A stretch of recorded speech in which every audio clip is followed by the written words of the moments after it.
जय श्री राम। नमस्ते बच्चों हम कक्षा 10 गणित की एक्सरसाइज फर्स्ट वास्तविक संख्या के बारे में जानेंगे। वास्तविक संख्या को जानने से पहले हम इन प्राकृत संख्या, पूर्ण संख्या, पूर्णांक संख्या, परिमेय संख्या, अपरिमेय संख्या के बारे में जानेंगे। तो देखते हैं प्राकृत संख्या क्या होती है, जो 1 से आरंभ होती है और अनंत तक चलती है। अगर प्राकृत संख्या में मैं जीरो भी सम्मिलित कर लूँ तो वह पूर्ण संख्या का निर्माण करता है। अगर पूर्ण संख्या में मैं माइनस की संख्या भी सम्मिलित कर लूँ तो वह क्या होगी, पूर्णांक संख्या।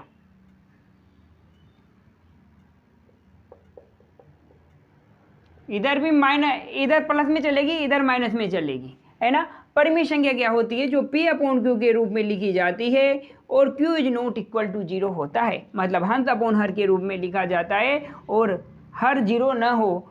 P व Q पूर्णांक संख्या होती है और इनका HCF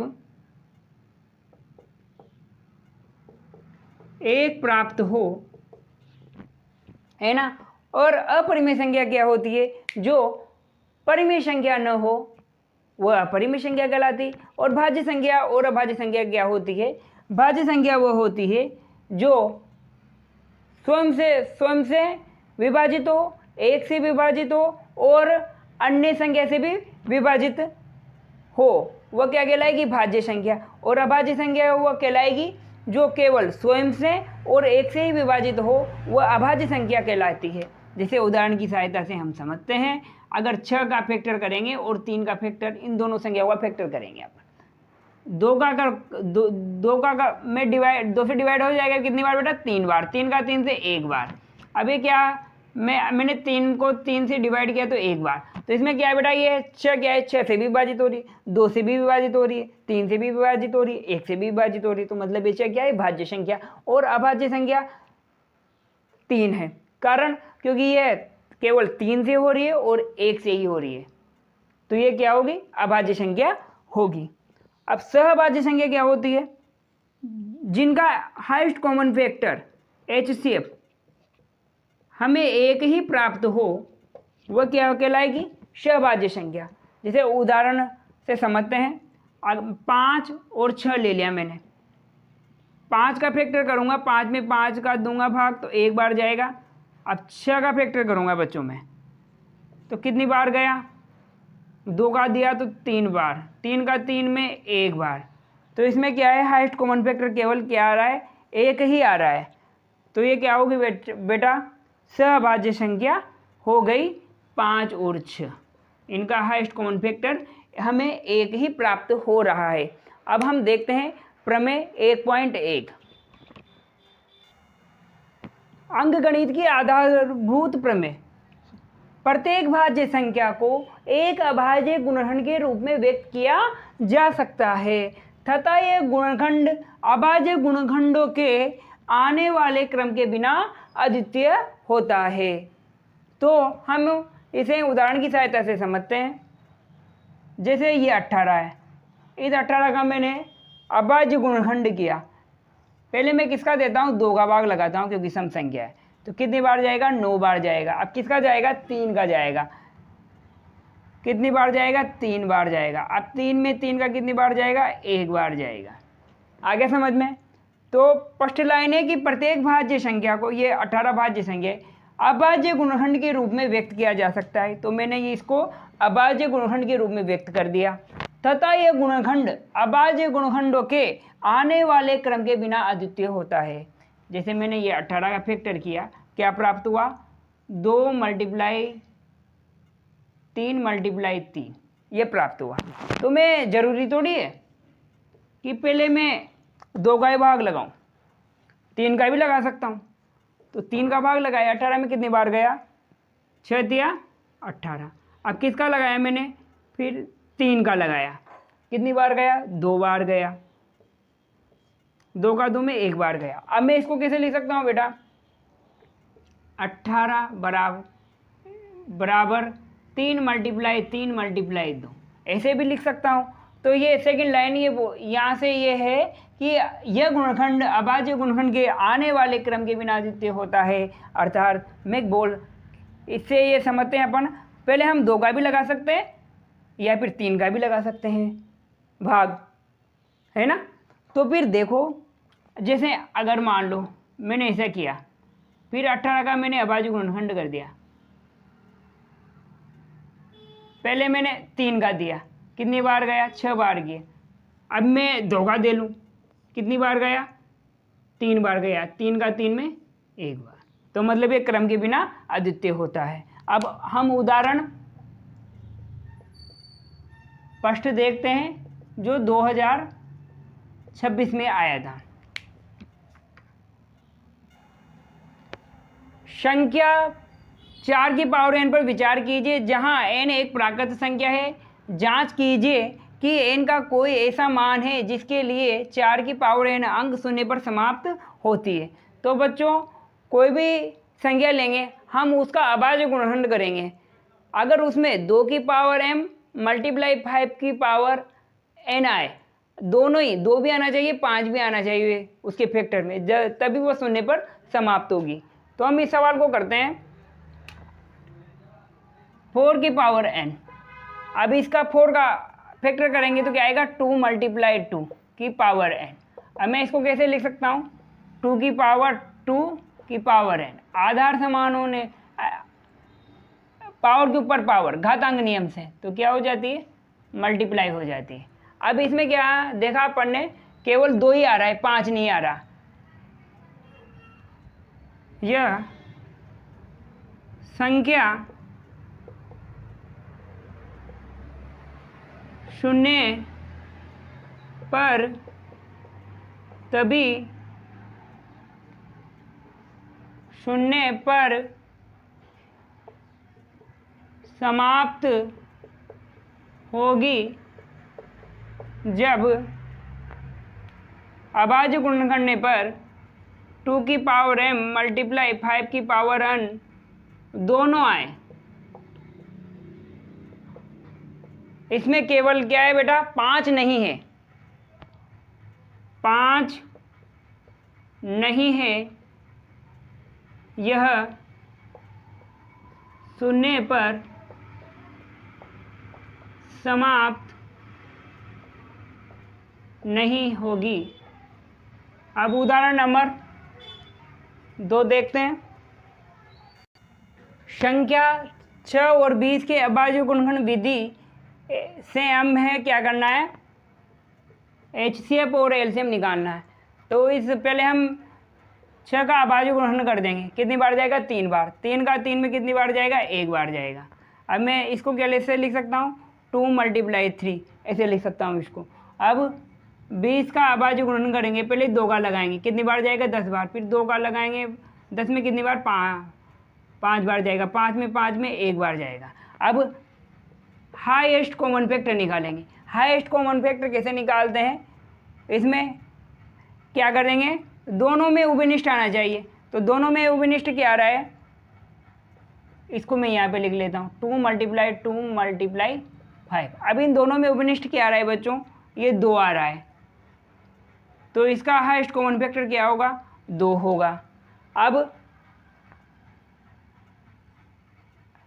एलसीएम क्या होगा, एलसीएम कैसे निकालते हैं, सभी संख्याओं को सम्मिलित करना है। तो मैंने 2 है तो 2 भी ले ली, 3 है 3 भी ले ली, 5 है तो 5 भी ले ली। अब अधिकतम घात, 2 की अधिकतम घात कितनी है, 2 कितनी बार है, 2 बार है। तो मैंने 2 की पावर 2 कर दी। अब 3 कितनी बार है, 1 बार। 5 कितनी बार है, 1 बार है। अब इन संख्याओं को मल्टीप्लाई कर देंगे, 4 हो गया है, इसका है 2 का स्क्वायर, 4 मल्टीप्लाई 3 मल्टीप्लाई 5। अब 4 को 5 से करेंगे, 4 पंजे 20, 20 को 3 से करेंगे तो इसका ये 60 आ गया। अब इसका एचसीएफ कितना आ गया, 2 आ गया, एलसीएम कितना आ गया, 60 आ गया। अब क्वेश्चन नंबर 3 देखते हैं। अब क्या है, अभाज्य गुणनखंड विधि द्वारा 96 और 404 का एचसीएफ व एलसीएम याद करो। इससे पहले हम एक सूत्र देखेंगे कि दो संख्याओं का गुणनफल, दो संख्याओं का गुणनफल बराबर होता है HCF मल्टीप्लाई LCM। ठीक है, ये सूत्र आपको याद करना है। अब 96 का अभाज्य गुणन कर दूंगा, सम संख्या है तो 2 का लगाऊंगा, कितनी बार जाएगा? 4 बार। ये फिर एक हासिल का एक बचा तो कितनी बार? 16 हुआ तो 8 बार गया। अब कितनी बार? 24 बार गया। अब 2 का लगाएंगे इसमें कितनी बार? 12 बार जाएगा। 2 का फिर लगाएंगे तो 6 बार जाएगा। 2 का फिर लगाएंगे कितनी बार जाएगा? 3 बार। 3 का 3 में 1 बार जाएगा। यहाँ तक समझ में आ गया? अब लगाएंगे अब किसका बेटा? 404 में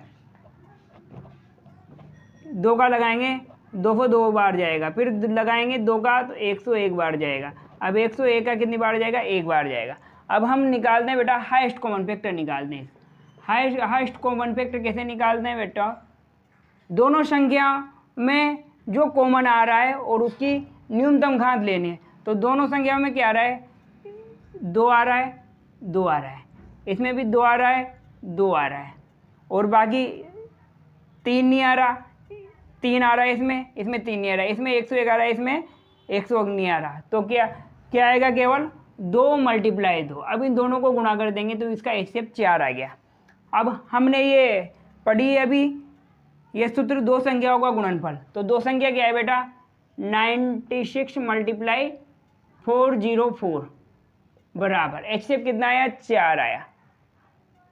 तो हम इस सूत्र से एलसीएम निकाल सकते हैं डायरेक्ट, है ना। अब ये एलसीएम निकालना है, ये 4 मल्टीप्लाई में तो इधर आ जाने पर क्या हो जाएगा? ये डिवाइड में हो जाएगा एलसीएम। अब देखो, अब इसको मैंने 4 से कितनी बार काटा? 101 बार काटा। तो अब 96 को 101 से मल्टीप्लाई करेंगे तो हमारा एलसीएम आ जाएगा। अब 101 को 96 से मल्टीप्लाई करेंगे तो 6 0 6 9, इसको इससे करें तो 0, 9 को बनते किया तो 9, कितना आ गया? 6 9 6 9। तो इसका एलसीएम HCF तो 4 आया और एलसीएम कितना है बच्चों? 9696। अब उदाहरण नंबर 4 देखते हैं। अब देखो बच्चों, 6 72 120 120 का HCF और एलसीएम निकालना है हमको। तो कैसे निकालेंगे? इसका पहले तो अभाज्य गुणनखंड विधि से कर देते हैं। 6 का कितनी बार गया? 2 का भाग लगाया, इसमें 3 बार गया। 3 का 3 में 1 बार। अब 72 का अभाज्य गुणनखंड कर देंगे, कितनी बार गया? 36 बार। अब कितनी बार गया? 18 बार। अब कितनी बार गया? 2 का लगाया इसमें 18 में तो 9 बार। तो अब इसमें 3 का जाएगा, 3 का 3 में 1 बार। अब 120 का अभाज्य गुणनखंड गया, कितनी बार गया? 60 बार। अब 60 का 2 में लगाएंगे 30 बार। अब 30 का लगाएंगे 2 का लगाएंगे 30 में तो कितने बार जाएगा? 15 बार। अब किसका जा रहा है? 3 का जा रहा है। अब 5 बार गया, 5 का 5 में 1 बार। अब HCF कैसे निकालते हैं? दोनों में ये 3 है ना, तो तीनों में क्या देखेंगे बेटा? ये ऐसे लिख लेता हूँ पहले तो मैं इसको, 1 2 3, 2 की पावर 3 मल्टीप्लाई 3 की पावर 2। अब 120 को कैसे लिख लेता हूँ?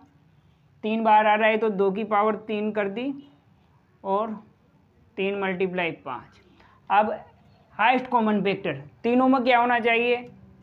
उपस्थित होना चाहिए और उसकी न्यूनतम घात ये तीनों में है। अब 3 इसमें है, इसमें है, इसमें है, तो मैंने 2 भी ले लिया और 3 भी ले लिया। अब इसको गुणा, इन दोनों संख्याओं का गुणा कर देंगे, वही हमारा HCF प्राप्त हो जाएगा। अब एलसीएम में क्या होता है? सभी संख्याओं को सम्मिलित करना है। 2 है, 2 ले लिया, 3 है, 3 ले लिया, 5 है, 5 ले लिया। अधिकतम घात लेनी है। 2 की अधिकतम घात कितनी है? 1 2 3, 3 है तो 2 की पावर 3। 3 की अधिकतम घात लेनी है तो कितनी? 2 है। अब इनको गुणा कर देंगे। 2 का क्यूब 8, 3 का स्क्वायर 9 और 5 से मल्टीप्लाई।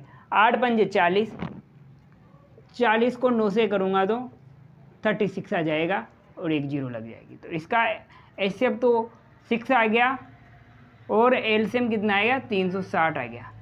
बच्चों आपको ये वीडियो अच्छा लगा हो तो वीडियो को लाइक कीजिए, श्री रामेश्वर ज्ञान ज्योति यूट्यूब चैनल को सब्सक्राइब कीजिए और ये वीडियो अपने मित्रों तक भी अधिक से अधिक पहुंचाइए ताकि उनको भी लाभ मिल सके। अगर बच्चों आपका सपोर्ट रहा तो मैं आपको पूरा सिलेबस आसान भाषा में समझाऊंगा, पूरा कराऊंगा और हमारा टारगेट कितना रहेगा बच्चों? 80 में से 80 अंक प्राप्त करना। धन्यवाद। राधे राधे।